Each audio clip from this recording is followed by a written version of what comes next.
Students, कैसे हैं आप सब। आई होप आप सभी अच्छे होंगे। मैं आरती आप सभी का अपने परिवार फिजिक्स गुरु पर हार्दिक स्वागत करती हूँ, जहाँ पर हम पढ़ रहे हैं ग्रेजुएशन के लिए फिजिक्स और केमिस्ट्री।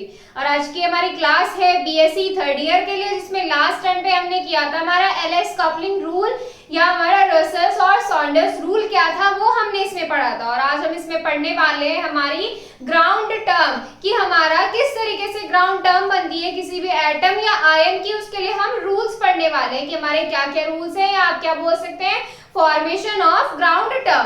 तो इसमें क्या है, कुछ रूल्स दिए हुए हैं। रूल्स क्या है हमारे, बहुत ही सिंपल से रूल्स हैं, उनको फॉलो करके हम किसी भी एटम या आयन की ग्राउंड टर्म फाइंड कर सकते हैं। तो ग्राउंड टर्म में सबसे फर्स्ट रूल क्या आ जाता है हमारा, सबसे पहला रूल ये आ जाता है कि किसी भी एटम का या आयन का इलेक्ट्रॉनिक कॉन्फ़िगरेशन जो होता है वो ऑफ बॉय रूल के बेस पे होता है। ऑफ बॉय रूल क्या था हमारा, आप सभी को पता होगा कि ऑफ बॉय रूल हमारा होता है कि जिसमें हमारे इलेक्ट्रॉन लो एनर्जी लेवल से हाई एनर्जी लेवल की तरफ फिल किए जाते हैं ऑर्बिटल्स में। तो देखिए इसमें जैसे हमारा कोई भी एटम ले लिया हमने, ऑक्सीजन लिया, अब इसमें हम इलेक्ट्रॉन्स फिल करेंगे। 8 ऑक्सीजन के लिए क्या आएगा, 1s2 2s2 और 2p4, ये आएगा इलेक्ट्रॉनिक कॉन्फ़िगरेशन। और यही होता है हमारा ऑफ बॉय रूल। इतना क्लियर है। देखो फर्स्ट पॉइंट क्या है हमारा, फर्स्ट पॉइंट ये है कि हम कोई भी एटम ले लें या आयन ले लें, उसका electronic configuration of boy rule के बेस पर होगा। सेकेंड रूल है हमारा इसमें कि हमारा जो वैलेंस शेल होता है, वैलेंस शेल या फिर पेनल्टीमेट शेल। अब वैलेंस शेल पेनल्टीमेट शेल कौन सा होता है, वैलेंस शेल और पेनल्टीमेट शेल होता है n-1 वाला शेल। जैसे 21sc स्कैंडियम का इलेक्ट्रॉनिक कॉन्फ़िगरेशन कर लेते हैं डी वाले डी ऑर्बिटल्स में। आपको ये बिल्कुल इजीली समझ आ जाएगा कि जो हमारे डी ब्लॉक के एलिमेंट्स है, देखिए इसका इलेक्ट्रॉनिक कॉन्फ़िगरेशन करेंगे 1s2 2s2 2p6 3s2 3p6 4s2 3d1। अब इसमें देखिए इसमें टोटल कितने शेल्स प्रेजेंट है, इसमें 1 आ रहा है, 2 आ रहा है, 3 आ रहा है और 4 आ रहा है। तो यानी कि यहाँ पर number of shells n equals to कितने हैं, 4 है। यानी कि आउटर शेल कौन सा है हमारा, 4s वाला है। लेकिन इसमें पेनल्टीमेट शेल कौन सा होता है, पेनल्टीमेट शेल होता है हमारा n-1 वाला शेल। n की वैल्यू क्या है यहाँ पर, n की वैल्यू 4 है, 4 - 1 कितना हो जाएगा 3d, यानी कि इसमें पेनल्टीमेट शेल आ रहा है ये। अब इसमें इन्होंने सेकंड रूल में बोला है, सेकंड रूल में क्या बताया गया है हमारे कि किसी भी एटम या आयन में पेनल्टीमेट शेल प्रेजेंट होता है। पेनल्टीमेट शेल प्रेजेंट होने का क्या मतलब है कि पेनल्टीमेट शेल में इलेक्ट्रॉन्स फिल करेंगे हम, इसमें पेनल्टीमेट शेल में इलेक्ट्रॉन्स फिल करेंगे और फिर उसको आगे सॉल्व करेंगे। अब इसमें देखिए जैसे पेनल्टीमेट शेल डी ब्लॉक लिया हमने, डी ब्लॉक में हमने डी ऑर्बिटल ड्रॉ कर लिया। पेनल्टीमेट शेल यानी कि जो पेनल्टीमेट इलेक्ट्रॉन जा रहे हैं वो कितने हैं, इसमें 1 इलेक्ट्रॉन आ रहे हैं इसमें। अब इसमें देखिए इसमें क्या करेंगे, मैग्नेटिक क्वांटम नंबर रखेंगे। मैग्नेटिक क्वांटम नंबर की वैल्यू जो होती है वो हमारे डिक्रीजिंग ऑर्डर में रखी जाती है। डिक्रीजिंग ऑर्डर में किस तरीके से, जैसे +2 इसकी वैल्यू हो गई इस वाले ऑर्बिटल की, +1 0 -1 -2, इस तरह से इनकी वैल्यू रखी जाती है। सेकंड पॉइंट क्या है हमारा कि एटम में वैलेंस शेल या फिर पेनल्टीमेट शेल प्रेजेंट होगा और उसमें मैग्नेटिक क्वांटम नंबर की वैल्यू डिक्रीजिंग ऑर्डर में रखी जाएगी। सेकंड पॉइंट हमारा ये होता है। थर्ड पॉइंट में आपको मैं बता दूं, थर्ड पॉइंट में आता है हमारा कि ये जो मैग्नेटिक क्वांटम नंबर्स निकालिए ना, इनका एल्जेब्रिक सम किसके इक्वल होता है, इनका एल्जेब्रिक सम जो होता है ना, ये हमें वैल्यू देता है, किसकी वैल्यू देता है, L की वैल्यू। अब यहाँ से ये L क्या है, L जो होता है हमारा, यहाँ से L हमारा यूज किया जाता है एटम के सिंबल को रिप्रेजेंट करने के लिए। कि यहाँ से मान लीजिए L की वैल्यू कितनी आ रही है, L की वैल्यू 0 आ रही है तो एटम का सिंबल S होगा। L की वैल्यू 1 आ रही है तो एटम का सिंबल क्या होगा, P होगा। और ये कैपिटल अल्फाबेट से यूज किए जाते हैं, ये कैपिटल लेटर में आएंगे ये। और जैसे L की वैल्यू 2 हो जाएगी तो फिर क्या हो जाएगा, फिर इसके बाद D हो जाएगा। इसी तरीके से L की वैल्यू डिपेंड करती है हमारे एटम का सिंबल कैसा होने वाला है। थर्ड पॉइंट इसमें ये होता है हमारा। फोर्थ पॉइंट आता है हमारा स्पिन के बारे में कि हम किसी भी एटम में इलेक्ट्रॉन का स्पिन फाइंड कर सकते हैं। स्पिन कैसे फाइंड करेंगे? स्पिन फाइंड करने के लिए स्पिन इज इक्वल टू हो जाएगा 1/2 number of unpaired electrons, number of unpaired electrons. ये हो जाएगी हमारी स्पिन की value. Spin is equal to हो जाएगा 1/2 into number of unpaired electron. Spin आ गया। अब यहां से निकालेंगे हम स्पिन मल्टीप्लिसिटी। क्या निकालेंगे? यहां से स्पिन आ गया तो यहां से स्पिन मल्टीप्लिसिटी फाइंड कर सकते हैं आप।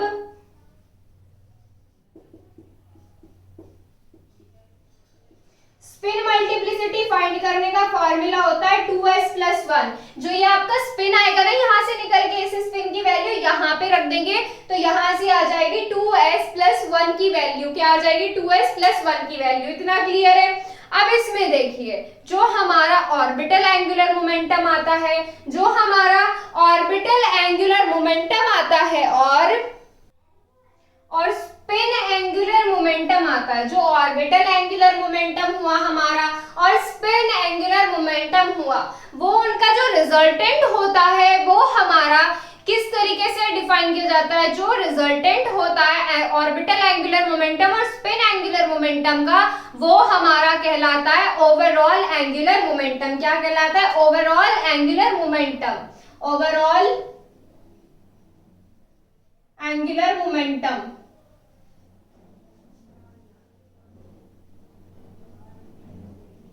और ओवरऑल एंगुलर मोमेंटम किससे रिप्रेजेंट करते हैं? इसको हम जे से रिप्रेजेंट करते हैं। और जे जो है हमारी कैसी क्वांटिटी है? जे जो है हमारी वेक्टर क्वांटिटी है। वेक्टर क्वांटिटी किस तरीके से? अब देखिए, जे की वैल्यू डिपेंड करेगी किस चीज पर? डिपेंड करेगी हमारे ऑर्बिटल पर डिपेंड करेगी। जो जे की वैल्यू डिपेंड करेगी ऑर्बिटल पर। ऑर्बिटल पर किस तरीके से डिपेंड करेगी? ध्यान से देखना इसमें। अगर हमारा ऑर्बिटल आधे से कम भरा हुआ है, अगर ऑर्बिटल क्या है हमारा? आधे से कम भरा हुआ है, तब ये हो जाएगा L-S। अब ये L-S क्या है? L जो है यहाँ पे मैग्नीट्यूड का एल्जेब्रिक सम है। एल्जेब्रिक सम जितना आएगा उसकी वैल्यू होगी हमारी L, और S क्या है? यहाँ से अनपेयर्ड इलेक्ट्रॉन्स। क्या है यहाँ से? अनपेयर्ड इलेक्ट्रॉन्स बाय 2, यानी कि स्पिन। स्पिन क्या है यहाँ से? 1/2 into number of unpaired electron. ये तो बात हो गई कि अगर ये आधे से कम भरा हुआ हो। अगर हमारा ऑर्बिटल, सेकंड ले लेते हैं, सेकंड केस क्या ले लेते हैं इसमें? अगर हमारा ऑर्बिटल आधे से ज्यादा भरा हुआ है, आधे से ज्यादा भरे के लिए ये हो जाएगा L+S। और अगर दो कंडीशन हो गई, अगर आधा भरा हुआ है और आधे से ज्यादा भरा हुआ है, लेकिन अगर बात आती है कि अगर ये हमारा हाफ फिल्ड है, हाफ फिल्ड है या फिर फुल फिल्ड है, पूरी तरीके से भरा हुआ है या फिर आधा है, तब इसमें जे की वैल्यू, ओवरऑल एंगुलर मोमेंटम जे की वैल्यू डिपेंड करेगी डायरेक्ट एस पर, यानी कि जितना उसका स्पिन आएगा उतना उसका ओवरऑल एंगुलर मोमेंटम आएगा। इतनी बात क्लियर है? अब देखो इसमें हमारी ग्राउंड टर्म कैसे फाइंड करते हैं। ये सब जो चीजें निकाली है ना, इनकी हमें जरूरत पड़ेगी। ग्राउंड टर्म फाइंड करने के लिए होता है 2s+1, यहां पे आ जाएगा फिर हमारा L और यहां पर J। इस तरीके से हम फाइंड करते हैं ground term. Ground term find करने के लिए देखो यहां पे लिखेंगे हम हमारी स्पिन मल्टीप्लिसिटी, यहां पर फिर हमारा जो सिंबल आएगा निकल के हमारे मल्टीप्लिसिटी, जो हमारे मैग्नेटिक क्वांटम नंबर का एल्जेब्रिक सम होगा, उसके लिए जो सिंबल आएगा वो यहाँ पर आएगा और नीचे आएगा हमारा ओवरऑल एंगुलर मोमेंटम। इतना क्लियर है? चलिए इनके रूल्स के बारे में लिखते हैं और आपको क्लियर हो जाएंगी फिर सारी चीजें। जब इसमें हम एग्जांपल्स करेंगे तो आपको ये बिल्कुल डीपली अच्छे से समझ में आने वाला है। रूल्स लिख लीजिए फिलहाल इसमें, ताकि आपको बाद में भी ये चीजें याद रहे। Formation of ground term, formation of ground term.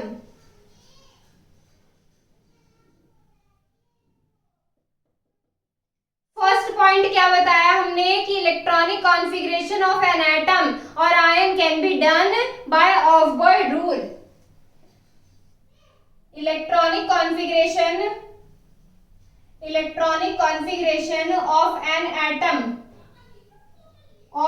Atom और ion, electronic configuration of an atom और ion can be done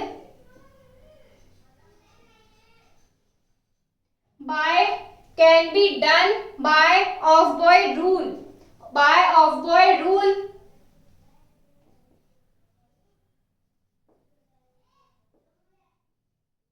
of-Boyd rule follow करके इलेक्ट्रॉनिक कॉन्फ़िगरेशन होगा।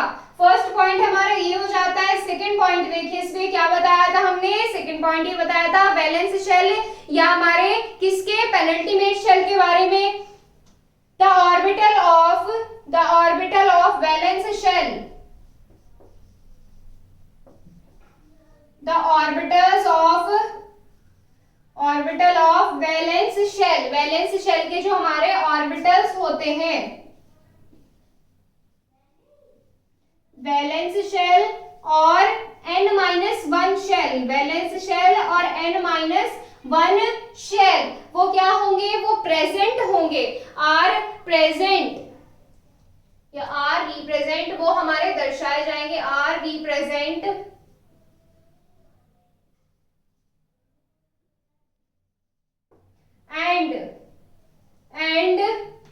and the value of magnetic quantum number, and the value of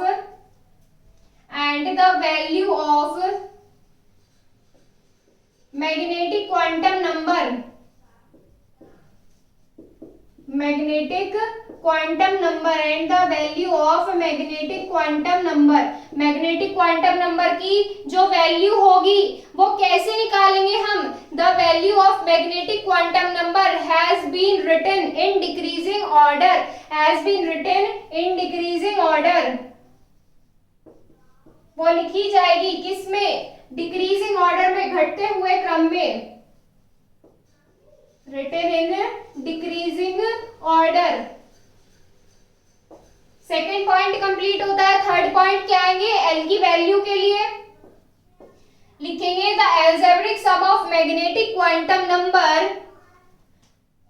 the algebraic sum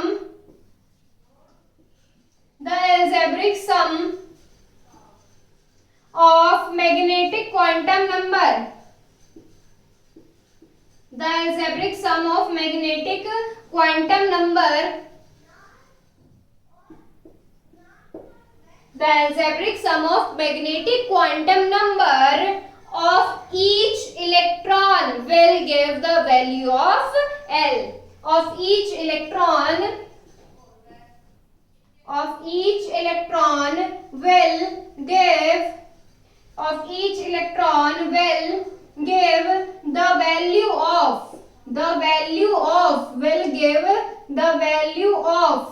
will give the value of किसकी value देते हैं, L की। और जो हमारा L होता है, L जो होता है वो हमारा किसका सिंबल होता है, वो एटम को रिप्रेजेंट करने का सिंबल होता है। and it is used to give the symbol of atom, and it is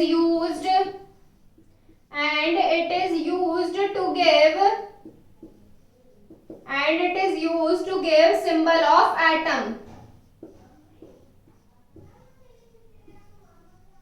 symbol of atom, atom का जो सिंबल होता है उसको दिखाने के लिए एल की वैल्यू फाइंड करते हैं।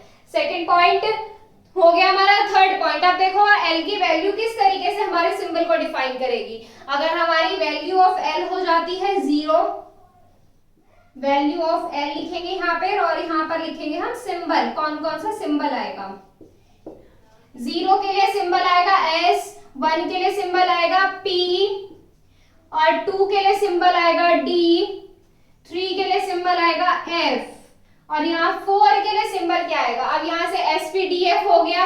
अब G, 4 के लिए G, 5 के लिए H, 6 के लिए I। इस तरीके से हमारे क्या होंगे, सिंबल लिखे जाएंगे। जितने ज्यादा, जितने ज्यादा क्या होंगे उसमें मैग्नेटिक क्वांटम नंबर का सम होगा, जितना भी मैग्नेटिक क्वांटम नंबर का सम होगा उतनी उसकी क्या आएंगे, सिंबल रिप्रेजेंट कराया जाएगा एटम का। Third point complete. Fourth point देखिए, स्पिन की बात करते हैं। फोर्थ पॉइंट क्या आ जाता है, स्पिन आ जाता है। The spin off each electron, the spin off each electron, the spin off each electron,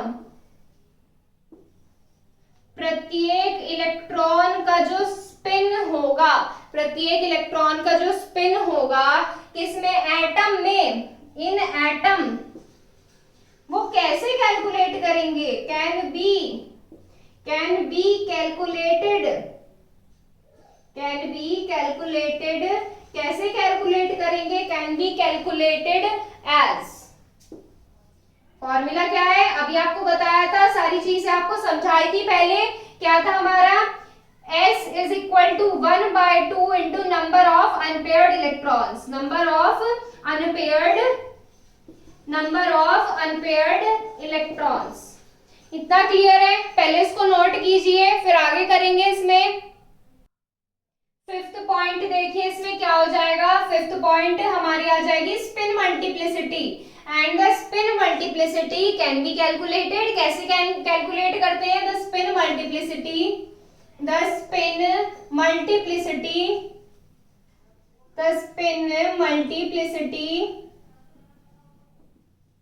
can be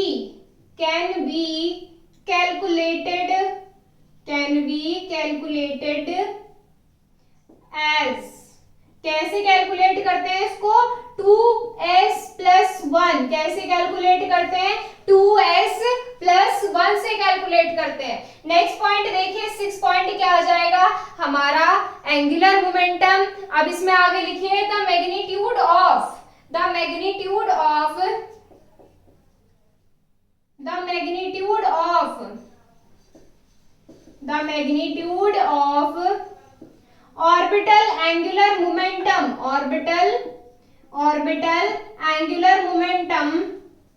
orbital angular momentum, orbital angular momentum and spin angular momentum, orbital angular momentum and spin angular momentum, spin angular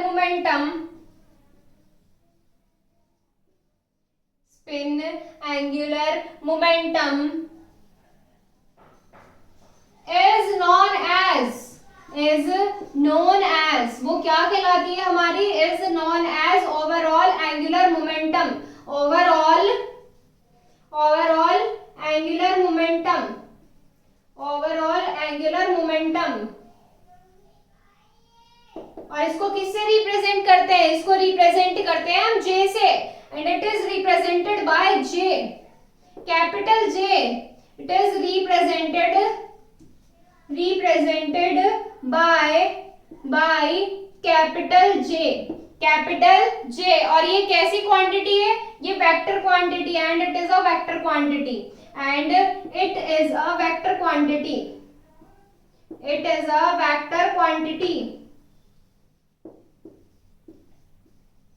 vector quantity. अब इसमें आगे देखिए, हमने क्या बताया था कि हमारी J की वैल्यू डिपेंड करती है हमारे ऑर्बिटल में इलेक्ट्रॉन्स पर। If subshell is, next line से लिखेंगे इसमें, इफ सबशेल इज, अगर हमारा ऑर्बिटल का जो सबशेल होगा, या सब ऑर्बिटल लिख लीजिए, if subshell is less than, अगर हमारा कम भरा हुआ हो, आधे से कम भरा हुआ, is less than, if subshell is less than half filled,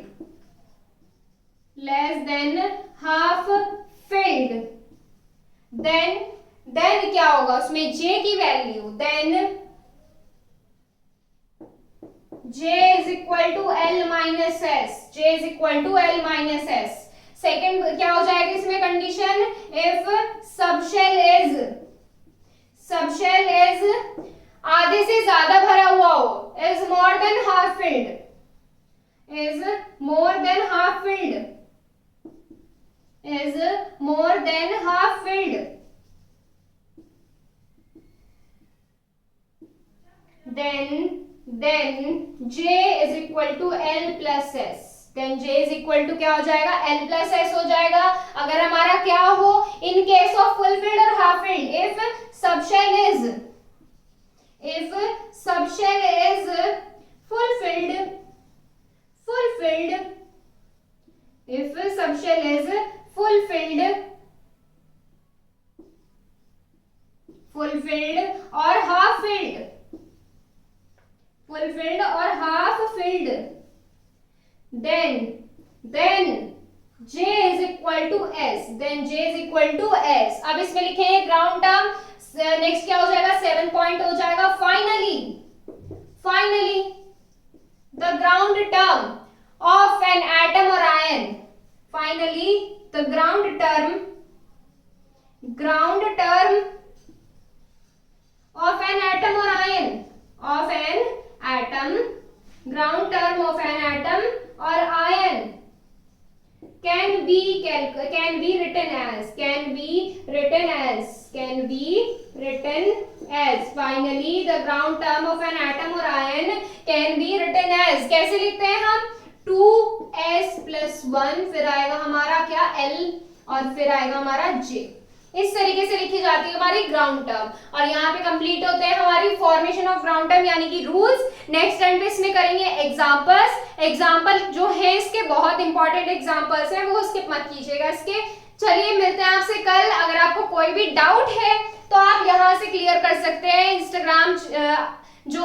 Instagram पे आप अपने डाउट क्लियर कर सकते हैं। पहले आपको एक आईडी फॉलो करनी है physics_guru_india, और इसे फॉलो करके आप मैसेज करके अपने डाउट्स क्लियर कर सकते हैं। और टेलीग्राम चैनल ज्वाइन करने के लिए पहले प्ले स्टोर से टेलीग्राम इंस्टॉल करना है और फिर उसके बाद उस पर आईडी बना के सर्च कीजिएगा फिजिक्स गुरु इंडिया, और वहां से टेलीग्राम चैनल पर ज्वाइन हो जाएंगे आप। आज के लिए बस इतना ही। Thank you so much.